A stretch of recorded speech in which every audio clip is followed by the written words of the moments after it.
ఎన్టీఆర్ అభిమానులకి వీళ్ళకంతా స్విచ్ పెట్టి తగాదాలు లేకుండా ఒకవేళ పొరపాటు అయింది కాబట్టి నా తప్పైందని చెబితే సరిపోద్ది వచ్చి ఎందుకు గొడవలు అంటే ఫ్యాన్స్ అందరు కూడా ఏమంటున్నారంటే ఆయన్ని క్షమాపణ బహిరంగ క్షమాపణ చెప్పాలి, లేకపోతే పాటల నుంచి మొత్తానికి రిజైన్ చేయాలని చెప్పేసి కూడా అంటున్నారు. సో అట్లా తీసే బహిరంగానే వచ్చి చెప్పాల్సిందే.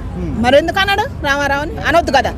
ఇప్పుడు ఆయన ఏం జోలు రాలేదు, ఆయన సల్మాన్ ఆయన తీసుకుంటుండు, అది ఇట్టో ఇద్దా పోద్ది అన్నది ఆయన సంగతి, ఆయన చూసుకుంటాడు. ఈయన ఎందుకు తిట్టాలి అసలు ఆయన సినిమా గురించి? అది తప్పే కదా. అసలు రాజకీయ రంగాన్ని సినిమా రంగాన్ని కలపడం కరెక్ట్ అంటారా మీ ఉద్దేశం? కరెక్ట్ కాదు అది అసలు కరెక్టే కాదు. మీ రాజకీయం మీరు చూసుకోండి, మీ బురద మీరు రాసుకోండి. రామారావు బురద పూసుకోవడానికి ఇదంతా మీకు అవసరం లేదు, ఆయన చూసుకుంటాడు.